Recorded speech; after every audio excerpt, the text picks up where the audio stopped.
One of the most powerful, yet misunderstood concepts in all of the Torah is shalom. Shalom, so often mistranslated as peace.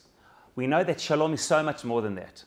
We know indeed that the crescendo, the final ultimate blessing of the Kohanim, birkat Kohanim in parashat Naso, is vayasem lecha shalom, that we should have shalom amongst us. We know that also it's the crescendo, the final blessing of the Amida, the silent prayer, sim shalom, shalom rav. We also know of the Kaddish, or se shalom b'ramav. It seems to be the crescendo, the final of all of our prayers. So too, the final Mishnah in all of Shas ends with Hashem oz lamo yitain, Hashem yavarech tamo b'shalom. Shalom is the ultimate blessing. But you see, it is so often mistranslated or misunderstood as peace. Peace, probably more accurately in Hebrew, is pius, coming from the word pax in Latin, means a state of non-war. You see, to live at peace with somebody means, it's the Oxford definition, to be in a state of non-aggression. If we are not fighting, then we live in a state of peace. The problem is, you cannot fight with somebody and totally dislike them. You cannot fight with somebody and agree for a state of non-aggression, but be apathetic towards them, not care about them at all. You see, peace presupposes no positive relationship. It is a sur merah. Let us not fight. Let us not contend. We live in peace, but we may indeed totally dislike each other. God forbid, even hate each other, because it presupposes no positive relationship. It can be a cold, distant, difficult, apathetic peace. Shalom is so different. Shalom is more accurately translated as something closer to harmony, synthesis, where two different people or different elements are able to see the good in each other, to want to have a positive relationship, to be drawn to each other in a positive relationship, not only in the absence of any aggression. So you see, this is one of the great blessings. And I want to share with you a beautiful idea in the name of a Hasidic Rebbe that I saw this Shavuot. You see, we all know that the famous words of Rashi, that when we came to Mount Sinai, we stood ke'ish echad b'lev echad, as one person with one heart, based on the singular word, vayichan Yisrael neged hahar, that we encamped together in the singular, neged hahar.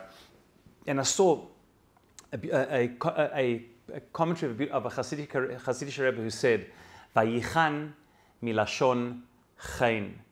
We encamped in the singular because vayichan means milashon chein. Chein, we found grace, beauty in each other's eyes. When did we indeed, could we be united? Ki'ish echad b'lev echad, when we found chein in each other's eyes. Because you see, when we can see favor in each other's, when we believe that all the absolute truth is not only with us, but you know, we actually have something to learn from you. We see something in your point of view. That is the great challenge. The best we can hope for is a state of non-aggression, is when two parties don't see any good in the other. They simply say it's better that we don't fight, that we don't harm each other, but we don't want any positive relationship. That lacks any chein. Chein, unity, togetherness, internal cohesion, has to be a state not only of non-war, which never lasts forever, but rather when we see the good in each other, where we want to be together, where we see the chein, where we understand that life is not a zero-sum game. The challenge we've had in Israel this last week is that there is no longer a unity government. For 8 months, we fought together with the unity government, reflecting the unity of all brothers and soldiers in arms on the battlefield. And this is disappointing. It's concerning because it now means that we don't have the cover, the political cover of a unity government. It means that civic society, and indeed all of us, and our leaders in civil society, and indeed our politicians, all have to work very, very hard to ensure that we never ever return to the lack of chein, the hatred. I also saw that sinat chinam, basis hatred, chinam also milashon chein. When there is hatred, it's when there's no chein.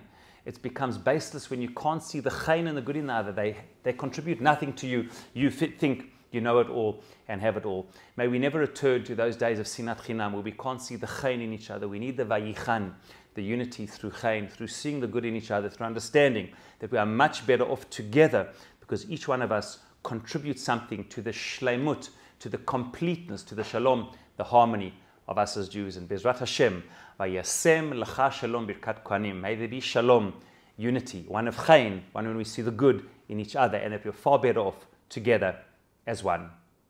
Shabbat Shalom.